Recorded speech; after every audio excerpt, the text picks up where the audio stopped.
بسم الله الرحمن الرحيم نحمده ونصلي على رسول كريم السلام عليكم ورحمة الله وبركاته. Brothers and sisters, Alhamdulillah, we praise Allah subhanahu wa ta'ala and we ask Him to send peace and blessings on our Prophet Sayyidina Muhammad sallallahu alayhi wa sallam.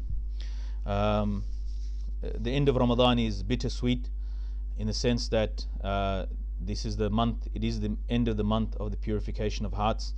It is the end of the month of the expiation and the forgiveness of sins. It's the end of the month of Taraweeh and Tasbih, and it's the month in which it's the end of the month of the people being freed from the fire of Jahannam.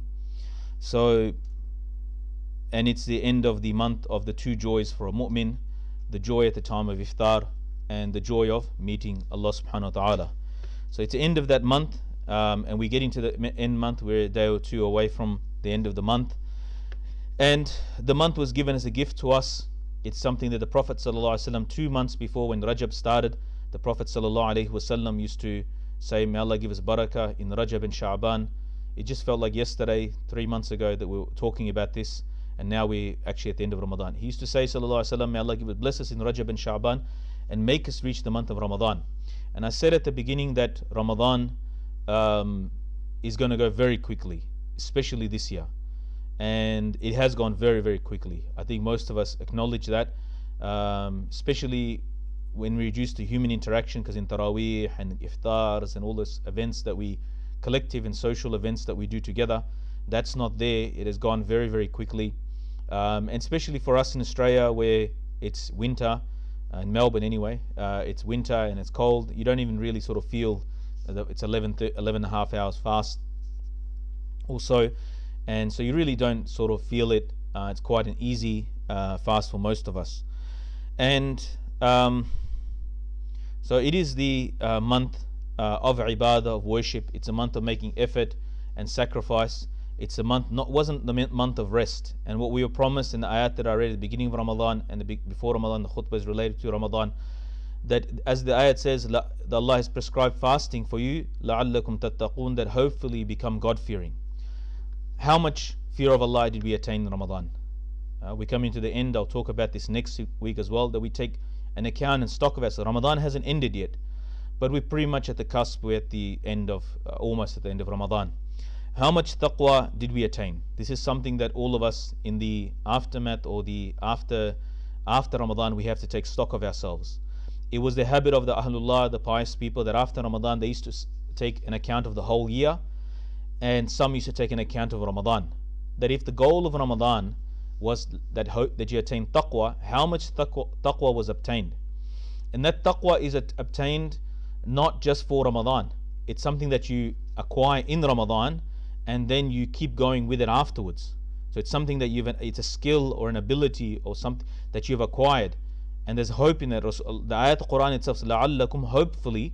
Allah subhanahu wa ta'ala gives us hope, even the word that hopefully it's something that is achievable. How much taqwa did we get? And alhamdulillah, in the sense that we hear like such good, like with the brothers and sisters and the community that we interact with, so many brothers have mentioned that this year they got to do Taraweeh with their family, and this year they just never done that before. And because Taraweeh is really, we do it in the masjid as is a sunnah, but they said that we did the Taraweeh with our family, or my son is a hafiz and he led, and Mubarak to this, blessed that, really like a congratulation to those families who made their children huffaz. They reaped the benefits this Ramadan, when the rest of us, we don't have a hafiz at home. They have a hafiz in their family, can lead them in salat. And subhanallah, Muslims, I always say this, Muslims are amazing people. In the eyes of Allah subhanahu wa ta'ala, as long as there is one person on the face of the earth says Allah, Allah, or La ilaha illallah, as the hadith mentions, just says the name of Allah subhanahu wa ta'ala, that is sufficient. That is sufficient for the whole world, to stay in existence. As long as there is one person saying Allah, Allah, that is the value of a Muslim before the sight of Allah. Regardless of what else they do, they just have the belief in one Allah. that is sufficient for the whole universe. That is the value of a Muslim in this world. And a whole world of disbelievers in the sight of Allah subhanahu wa ta'ala has no value before one mu'min, one Muslim, one person who says La ilaha illallah. So it's something, Muslims are amazing. Muslims are amazing, and we hear complaints about Muslims. But a Muslim in the sight of Allah subhanahu wa ta'ala, on the words of Rasulullah sallallahu alaihi wasallam, is that as long as there's one Muslim on the face of the earth, Allah keep the whole world running. Allah subhanahu wa ta'ala will keep this whole universe running. So, and then if they do actions and they practice nur ala nur, light upon light, that we so many people heard, like sometimes as an imam you're privy to certain things that people might not mention to other people. So many khatams of Quran in families. Oh, my son never read Quran. We're talking about children. Never read Quran. This Ramadan he's done 2 khatams, or he's done 3 khatams, or done 4 khatams. I was even heard of people that they're doing 1 khatam every day. 1 khatam, 1 complete reading of the Quran, tilawat the Quran every day. Others are doing multiple Quran, reading 10 juz a day. Their daily reading of the Quran is, they're in lockdown, in a'mal, and for them they found the opportunity to do more and please Allah subhanahu wa ta'ala more. So it's a beautiful thing. Like subhanallah, Muslims, like last night I was watching the telethon, the fundraiser for Nurul Huda in Denver, mashallah. Muslims are amazing what they in this situation, to be concerned about deen, to making effort for deen, to be spending in the path of Allah, spending, creating food hampers and things for the poor.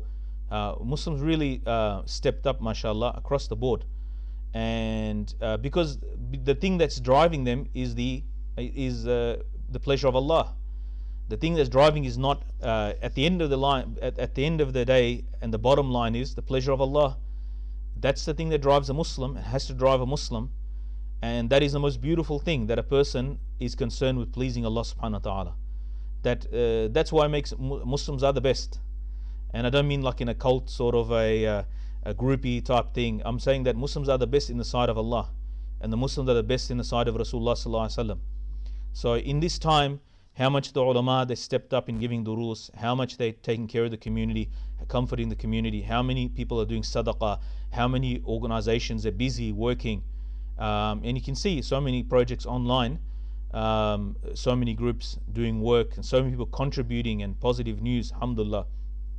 Ulama teaching, even in our madrasa, like people teaching the hadith, completing hadith books, Tirmidhi and so forth, for the students that got stuck from overseas. They came from overseas, they couldn't finish their madrasa studies overseas, they had to leave early because of the virus. While one of our students, and I should mention this, he's from our madrasa, he's doing the final year of his alim course, so he's stuck in a 5-star hotel, mashallah, in the Crown or somewhere in the city. And so while he's there, he has to complete a book with his teacher, or with a teacher, Tirmidhi and other books, and Muslim and so forth, books that they went through like 2 months of confusion and so forth. So in that condition, Muslims are still at it, and they're still doing the best. And this is something beautiful that is in the history of Islam, that you see, like books, I mentioned this before and I mention again, Muslims, despite their in adversity, they shine. In adversity, Muslims are amazing, because they get down to business, because akhirah becomes more clear. When we're in comforts and luxury, then we usually don't do so well. And this is what the Prophet ﷺ said to us: I do not fear la akhsha faqra alaykum. I don't fear poverty for you. I fear that the world and the material world will be open upon you, and then you'll compete like the people competed before, and then you'll mutually compete, and you'll be destroyed like they were destroyed. Our living in luxury and comfort and so forth actually is a detriment to this ummah. So it's something that this ummah shines, and it's at its best when it's struggling and sacrificing. And you see, like the people will come to the fore in the So in a sense that this Ramadan is a Ramadan like never before. It's a very strange Ramadan, in the sense of the normal routine, and I think people are going to be trying to make qada next year with the iftaris and samosas and so forth. They're going to trying to make up for it, but they're already thinking, as a brother mentioned to me, about next year's Ramadan and so forth. So they got some big plans planned for next year to make qada for this year's iftaris. But anyway, So Muslims are amazing, like all the projects going on and so forth. And what's Eid? Eid is coming, and Eid is a celebration not of food, and it's not a celebration of clothes. It's a celebration of ibadah, worship, because that's what Allah subhanahu wa ta'ala created us for, is to worship Him. He didn't create us for any other reason. He said, وَمَا خَلَقْتُ الْجِنَّ وَالْإِنسَ لِيَعْبُدُونَ. I did not create insan and jinn and insan, except to worship. I did not create jinn and insan except to worship Allah subhanahu wa ta'ala. That is to worship me, as the ayat mentioned, that to worship Allah subhanahu wa ta'ala. That is the purpose of what a human being, why human beings here. A human being in essence is a machine of ibadah. It's a machine of ibadah. From now, from the beginning of time till Qiyamah, nobody will make a machine of ibadah. From the beginning of science till the science of Dajjal, no one will be able to make a machine of ibadah. The human being is made in the best form to please Allah subhanahu wa ta'ala and to make the ibadah of Allah subhanahu wa ta'ala. So this is Ali radiallahu anhu, on the day of Eid, he was on the day of Eid he was eating some very coarse bread, and someone came to him and said, Ya Amir al-Mu'mineen, you're eating this very coarse bread on the day of Eid, surprise. And he said, no, my brother, that the Eid is for the person whose fast is accepted and his sins are forgiven. And then he said, today is for us Eid, and tomorrow for us is Eid, and every day that we don't disobey Allah subhanahu wa ta'ala is Eid for us. Hassan Basri rahmatullah alayhi similarly also said that every day in which Allah is not disobeyed is an Eid, and in every day where a person is able to take time to obey Allah, to obey his master, his Mawla, and to make dhikr of Allah and to make shukr of Allah, then that is an Eid.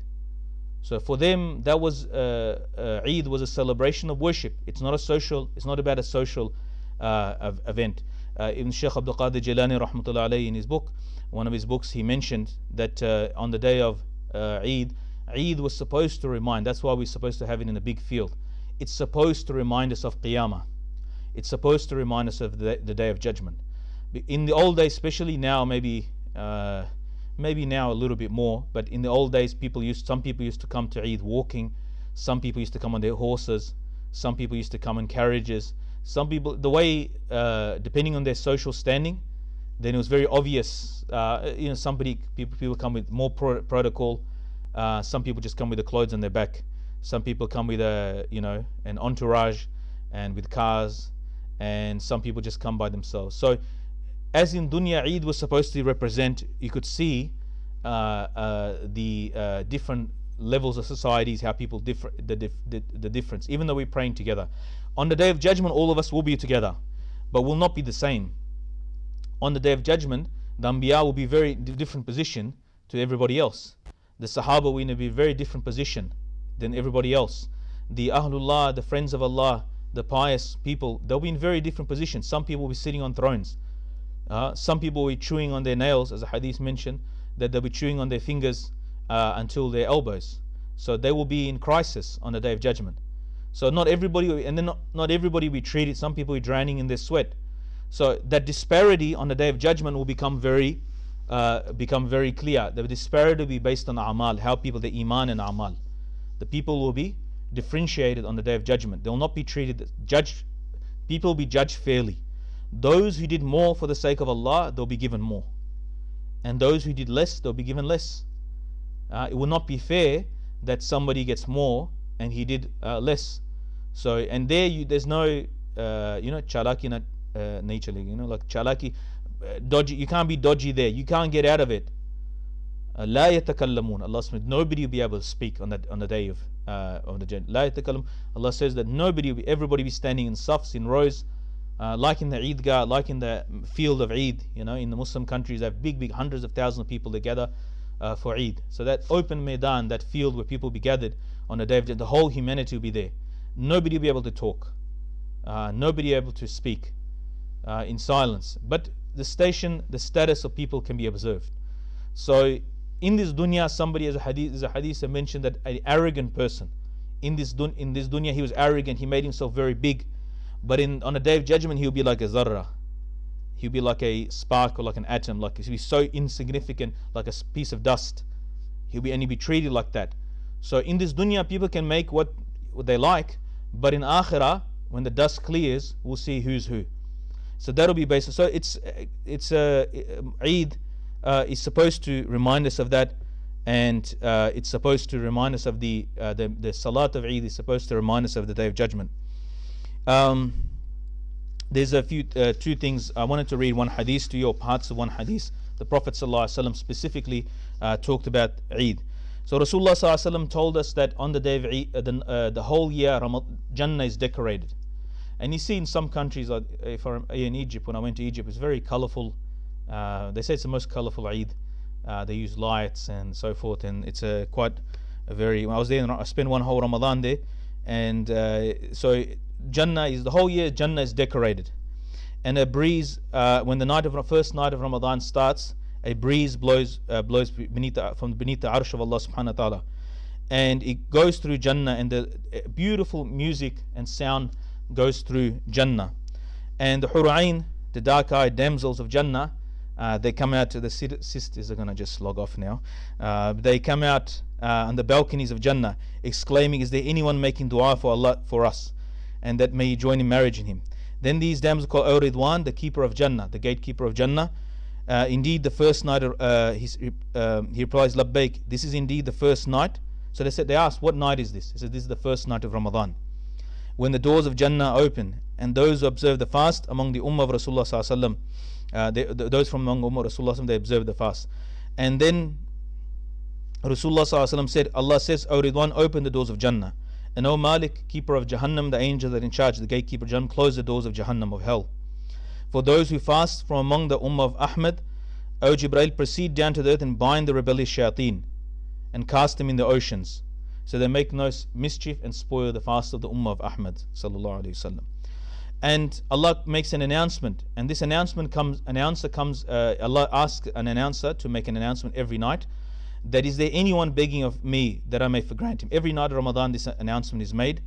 That is there anyone asking forgiveness of me that I may grant him forgiveness? Is there anyone repenting to me that I may return my mercy to him? Is there anyone begging for forgiveness that I may forgive him? Who is there who shall give a loan to the one whose wealth does not diminish, and the one whose duly fulfills without unjust deductions? Rasulullah ﷺ further said, every day at the time of iftar, Allah sets free 1,000 slaves, 1 million souls from the fire of Jahannam. Every night, I mentioned this start of Ramadan, Shaykh al-Nama Hassan rahmatullah alayhi from India, when someone told him on 29th night of Ramadan that the Hilal was seen, and he started crying, because Ramadan was then 29 nights, not 30. He said, because of this, he said 1 million less people were saved from the fire of. When he heard it, he started crying. So maybe you should tell the board of Imams that to make Ramadan 30 days every year. Anyway, on the last night, he sets free as many as has been set throughout. So the whole total of the month, then is set free on the last night. And Jibreel alayhi salam descends with a green flag, and that is planted on top of the Kaaba. Jibreel alayhi salam himself has 100 wings, 2 of which are only spread out in this night. He spreads out these wings so that their width extends from the east to the west. Jibreel alayhi salam then sends out the Malaika on this night in all directions to recite salam upon each and everybody they find in prayer or sitting performing salat and celebrating, praising Allah, making dhikr and tasbih of Allah. They shake hands with them and say Ameen to all their du'as until dawn breaks. When dawn comes, Jibreel alayhi salam calls out, "Depart, O Malaika, Malaika of Allah, depart." The Malaika then inquire, "O Jibreel, what has Allah to do regarding the needs of the faithful ones from among the Ummah of Ahmad sallallahu alaihi wasallam put before him?" Jibreel alayhi salam replied, "Allah looked at them with mercy and pardoned them all except 4 kinds of people." Then we, the Sahaba, the companions of the Prophet sallallahu alaihi wasallam, inquired, "O Rasulullah sallallahu alaihi wasallam, who are these people?" They are the ones addicted to wine drinking, alcohol, intoxicant drugs, those disobedient to their parents, those who cut themselves from their near relatives, and the mushahin. We inquired, "Ya Rasulullah, who is a mushahin?" He said, those who harbor ill feelings in their hearts against their fellow brethren and break off relations with them. And then the night of Eid al-Fitr, the night that is called Laylatul Ja'iza, the night of prize giving, comes along in the morning of Eid. Allah sends down the malaika to all the lands of the earth where they take their positions of access points of roads, calling out their voice that is heard by all except man and jinn. O Ummah Muhammad sallallahu alayhi wasallam, come forth. How do the malaika know when is Eid? They wait for the Board of Imam announcement. I don't know. It's a joke, don't get too. It's a joke. But how do they know? Allah tells them when it's Eid. O Ummah Muhammad sallallahu alaihi wasallam, come forth from your houses towards a Lord that is noble and gracious, who grants much and pardons the major sins. When they proceed towards a place of the Eid Salat, Allah says to the malaika, what indeed is the reward of that employee who had rendered his service? The malaika replies, O Lord and Master, it is only right that he should receive his reward in full for his services. Allah then says, I call you to witness, O my malaika, that for their having fasted during the month of Ramadan, and for their having stand before me in prayer by night, I've granted them a reward, my pleasure, that I'm pleased with them, and I've granted them forgiveness. O my servant, ask now of me, for I swear by my honor and my greatness, and whatsoever you shall beg of me this day in this assembly of yours, for the needs of the hereafter I shall grant you, and whatsoever you shall ask for your worldly needs, I shall look at you favorably. By my honor I swear, as long as you shall obey my commands, as long as you obey my commands, I shall cover your faults.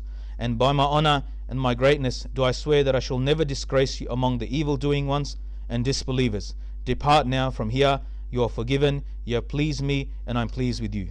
The malaika, on seeing this great reward bestowed by Allah upon the Ummah of Muhammad sallallahu alayhi wasallam on the day of Eid al-Fitr, become greatly pleased and happy. So may Allah subhanahu wa ta'ala make us of those fortunate ones. So Eid this is what's happening on Eid, and this is the cause of celebration on Eid, and this is why it's not about the food and it's not about the clothes, although we should wear our best clothes and we should wear perfume for the men in public, obviously, and we should have our best clothes on for Eid, and we should be hospitable and share the best with our guests. But the purpose of Eid is a celebration of worship, the ibadah of Allah subhanahu wa ta'ala. I think every Muslim has to understand that what is actually happening in the unseen, in the court of Allah subhanahu wa ta'ala, and what's on offer. So for the Eid Salat itself, some rulings I'll just mention. So what's firstly, in terms of doing Eid, because this year we're not able to do Eid in the masjid here, and many of the masajid will not be able to do Eid. Definitely we're not allowed to do a community Eid, so we'll not be having Eid Salat in the masjid, unfortunately. But can you do Eid Salat at home? The short answer is yes. There is a difference of opinion among the jurists and the ulama on this, especially in the Hanafi ulama. One group has the view, and all of this is about trying to do the right thing. The ulama don't do these things lightly. People are trying to pressure the ulama, said, oh, why are you stopping this, or why are you doing this? They're trying to do the right thing, not what you think should be done, what you feel should be done. And that is not a factor. Your feelings and what the community feels is not a factor in this telling people what is right, what is in and out of deen. They have a process they have to go through to establish what is right and correct. That alim who is affected by the world, the ulama have noted, they are affected by the ahwal of the world. They will compromise in giving fatwa, and they will bend to the pressures of the community. And we don't want ulama like that. We want the ulama to have hamdardi, they have a sense of feeling for the community and the needs of the community, be sensitive to the community, number one. They understand the feelings of the community.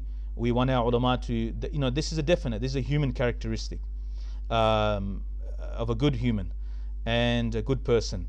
And so, but it's not, what the community thinks or should be done or should not be done is not a factor in deciding what is right and wrong in deen. If the whole ummah says you should do this, if it's not based on a system of deriving from the Quran and the Sunnah, it's irrelevant. It's not a vote. It's not a vote in determining what should be done and what shouldn't be done. Just because it's convenient for everybody is not a factor.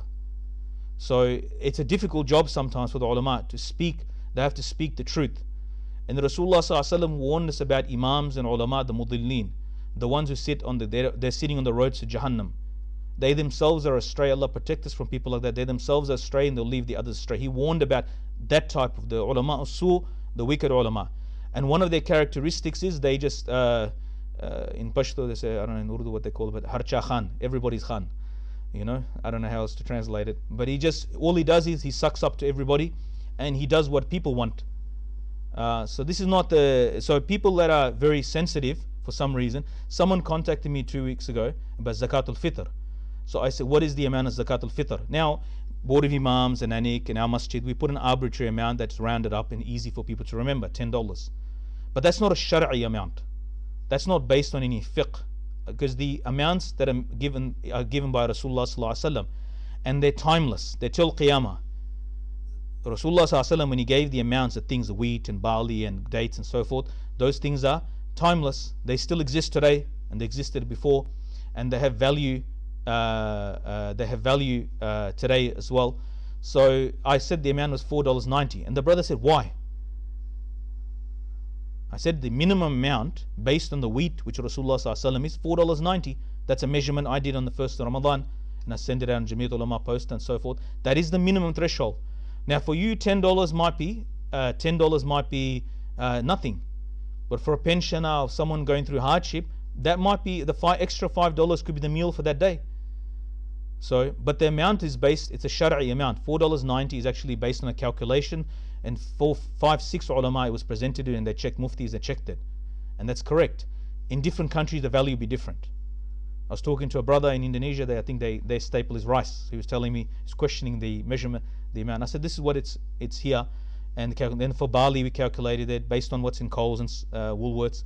And for dates was calculated with a brother who imports dates, and for the what's the other one, kishmish, raisins, it was calculated Coles Sharif and Woolworth Sharif, and then the last one's aqit, which is like dried whey, Leban jamid, the Jordanians call it. So it's dried yogurt basically, or dried whey in English.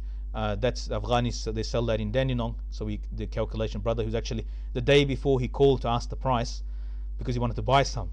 One of the teacher ulama Qariziyah from teachers from my madrasa. So he makes it and he cooks it, and so it's those things exist in Melbourne, Australia. So the prices are based on that. So people, like the person's question, the problem was they said why is it like that?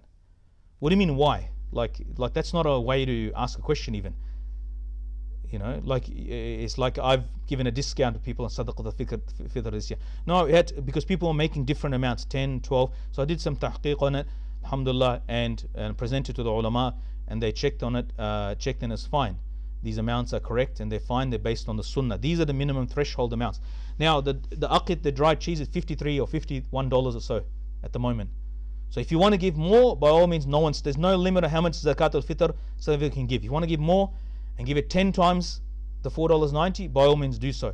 But the minimum threshold is something Rasulullah ﷺ taught us. So this principle of you and I, nor even the ulama, they can't decide what's in deen and out of deen. That is decided by Allah subhanahu wa ta'ala through Rasulullah being taught to us. This is extremely important thing to understand, that the ulama, they are the tarjuman, they are the explainers of what's there in the Quran and Sunnah. They cannot make deen. They cannot make the deen. The deen of Allah subhanahu wa ta'ala, al-yawma akmaltu lakum dinakum, that today I've perfected and completed your deen for you. It's done. Now, its application scenarios can change. And they will make sure that we are true to the letter of the Sharia of the Quran and Sunnah. And so we should be appreciating the efforts. In doing that, they could come to different conclusions.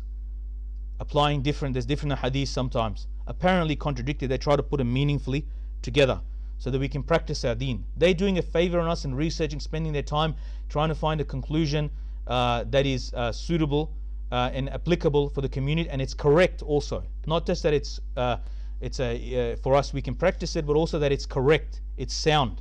That is more important. There's no point in us telling us that you can do this thing and it's not even accepted. Like we can pray salah, follow the imam in the haram here while sitting in Australia. There's people who believe you can do that.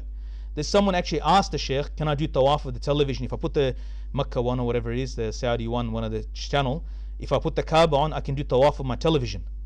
So, like people, it will not be tawaf. Then we can cancel Hajj. We can do Arafah in Faulkner and Muzdalifah in Dandenong and make our own Hajj in Australia. So it doesn't work like that. So it's people can do what our whims are and our desires are is not deen. That is not deen, and it's irrelevant to deen. And the whims and desires of the ulama is also not deen. So when the ulama, through their research, because they're specialists, they're the ones that we've entrusted. Allah says in the Quran, if you don't know, ask the people who know. So in arriving at conclusion, the madahib, the schools of thought, have different conclusions. So when it comes to Eid Salat, there is a significant difference, right? So firstly, what I will explain to you in terms of Eid, the procedure of Eid, and I'll put a separate video out for this as well, with a translation of the khutbah as well, inshallah, that we've sent out on our flyers and so forth on our Facebook page, Ummah's Facebook page. That the time for firstly, the time for Eid Salat is about 10 to 15 minutes after the sunrise, and it goes until just before Dhuhr. If 4 adult males, including the Imam, to be present for the Eid Khutbah and Salat at home, and other members of the family can join. Eid Salat consists of, so it's different to the Jummah, it's opposite. The Salat is first, the Khutbah second. The Khutbah in Jummah is wajib, the Khutbah in Eid is sunnah, right? So if you left the Khutbah out, then the Khutbah thing, we didn't say this is the way to do it. We didn't emphasize that it's wajib, given the circumstances, and there's ulama, so not to. But if we did do it, then with the need we made that we're doing a wajib salat. Eid, it's 2 rakats. It's done before. One of the Khalifas, Hajjaj bin Yusuf, or one of the Banu Umayyah Khalifas, because people didn't like him, so they used to get up after. So the salat was first, then the khutbah. And khutbah sunnah. So everybody knew in that time it's sunnah. We don't have to do it. It's not fard. So a wajib. So they used to get up. After the khutbah they get up, and after the salat they would get up and leave. So what he did was he swapped it around. It is an age-old problem we have where the rulers try to engineer the deen to suit them. So he swapped it around so that they have to stay and listen to his speech. He didn't like people getting up in it.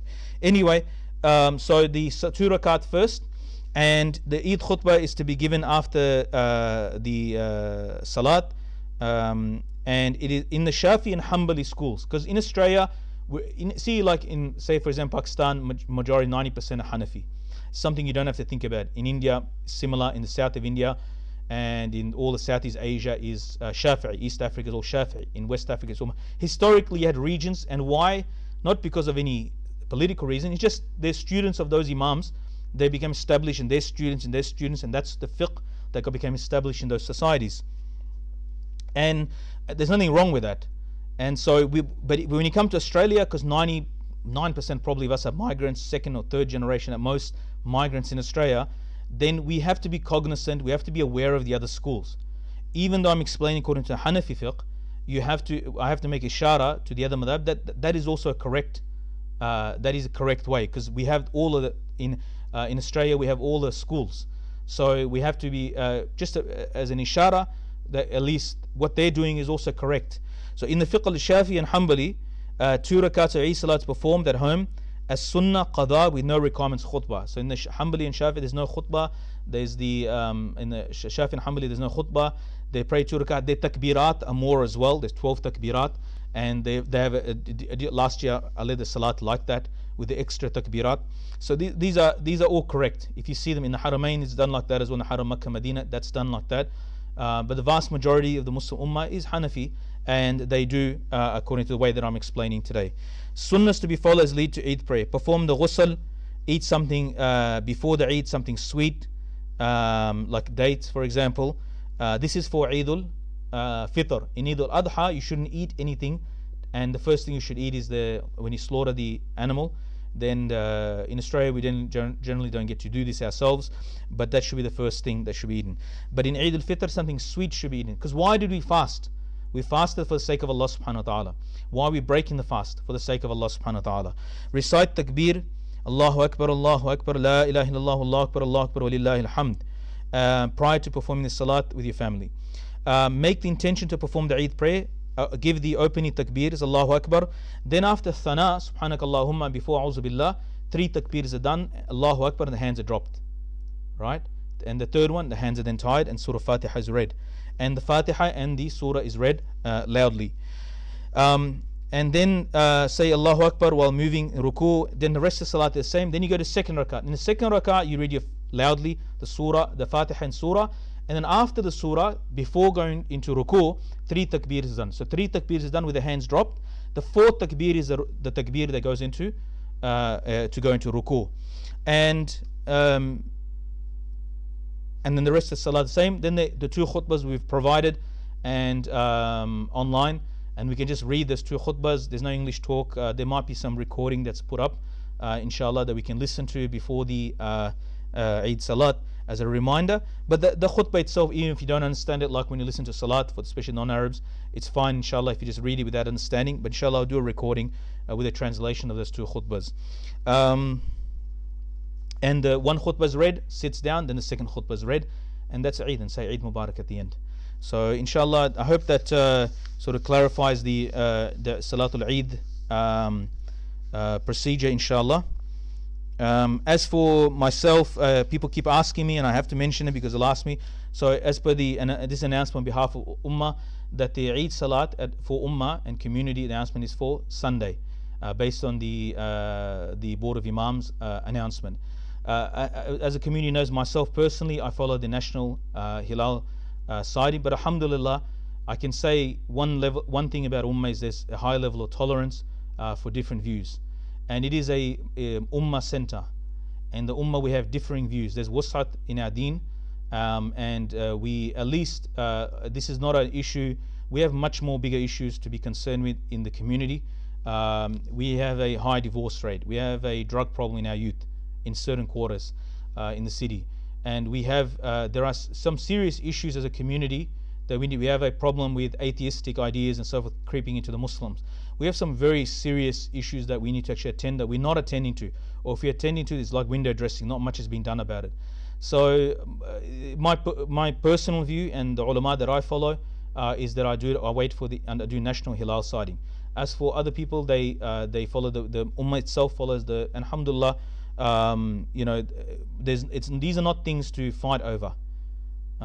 We will each one will try to explain their position and justify it in light of the Quran and Sunnah.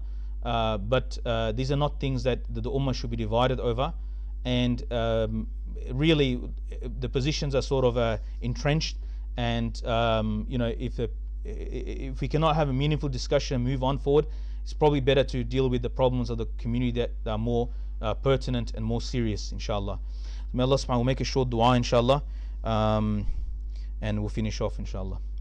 يا الله الرحمن الرحيم يا ملك القدوس يا سلام يا مؤمن يا مهيمن يا عزيز الجبار متكبر يا أول الأولين يا آخر الآخرين يا ذا القوة المتين يا راح المساكين اللهم صل على سيدنا محمد وعلى آل سيدنا محمد كما صليت على إبراهيم وعلى آل إبراهيم إنك حميد مجيد اللهم بارك على محمد وعلى آل محمد كما باركت على إبراهيم وعلى آل إبراهيم إنك حميد مجيد اللهم ربنا آتنا في الدنيا حسنة وفي الآخرة حسنة وقنا عذاب النار ربنا آتنا من لدنك رحمة وهيئ لنا من أمرنا رشدا ربنا آتنا من لدنك رحمة وهيئ لنا من أمرنا رشدا ربنا آتنا من لدنك رحمة وهيئ لنا من أمرنا رشدا Ya Allah Rahman Rahim, Ya Allah, forgive the Ummah of Rasulullah Sallallahu Alaihi Wasallam. Have mercy on the Ummah of Rasulullah Sallallahu Alaihi Wasallam. Guide the Ummah of Rasulullah Sallallahu Alaihi Wasallam. Ya Allah, unite the hearts of the Ummah of Rasulullah Sallallahu Alaihi Wasallam. Ya Allah, those people from our friends and family and from the ulama and the pious people who passed away, Ya Allah, forgive them, have mercy on them. Ya Allah, give their family consolation. Ya Allah, console them. Ya Allah, console them and comfort them. Ya Allah, give them sabr, and Ya Allah, you reunite them in goodness in the hereafter.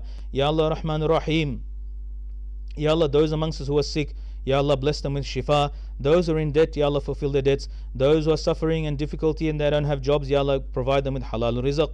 Ya Allah Rahman Rahim, those who are unmarried, Ya Allah, provide them with pious spouses of their choice. Ya Allah Rahman Rahim, Ya Allah, those who have any addictions, Ya Allah, free them from those addictions. Ya Allah Rahman Rahim, those houses, Ya Allah, is there any discord? Ya Allah, send your rahmah on those houses. Ya Allah, bring rahmah in the houses and bring love among the household members. Ya Allah Rahman Rahim, unite their hearts. Ya Allah, protect their houses, our family, our children. Ya Allah Rahman Rahim, our teachers. Ya Allah, forgive our teachers, have mercy on our teachers. Ya Allah Rahman Rahim, Ya Allah, protect. Ya Allah, Allahumma jannibna wa awladana وأقاربنا وكل مبلغين ومتعلمين عن فواحش ما ظهر منها وما بطن. Ya Allah, protect all the ulama, protect all the students of knowledge. Ya Allah, protect all the da'is, Ya Allah, and all the people that are doing the work of your deen. Ya Allah, Rahman Rahim. Ya Allah, Ramadan came and went. Ya Allah, Rahman Rahim. Ya Allah, we only have a day or so left. Ya Allah, Rahman Rahim. Ya Allah, we do not fulfill the right of Ramadan. Ya Allah, despite our sins and despite our weakness, Ya Allah, and despite our inability, Ya Allah, Rahman Rahim, Ya Allah, you forgive us based on your rahmah and not because of our deeds. Ya Allah, we ask for your rahmah and we ask for your maghfirah. Ya Allah, Rahman Rahim, Ya Allah, we don't have any amal to show you to please you. Ya Allah, Rahman Rahim, Ya Allah, we acknowledge that we're weak and feeble. We're not able to do, Ya Allah, as you asked. Ya Allah, Rahman Rahim, Ya Allah, we ask for big things, but your Prophet said to ask for Jannatul Firdaus. Ya Allah, we beg you of Jannatul Firdaus and save us from the fire of Jahannam. Ya Allah, Rahman Rahim, save the Ummah of Rasulullah Sallallahu Alaihi Wasallam from the fire of Jahannam. Ya Allah, Rahman Rahim, guide us and guide and protect us and protect our progeny. Ya Allah, Rahman Rahim, Ya Allah, we didn't give the haqq of Ramadan. We did not fulfill the haqq of Ramadan. Ya Allah, Rahman Rahim, Ya Allah, we do not read enough Quran. Ya Allah, we don't not do enough a'mal. Ya Allah, but we asking, Ya Allah, because of your rahmah, Ya Allah, we ask you by your blessed names, Ya Allah, that you forgive us, have mercy upon us and bless us with all the benefits and barakat and rahmat of Ramadan. Subhana rabbika rabbil izzati amma yasifun wa salamun ala al-mursaleen walhamdulillahi rabbil alameen.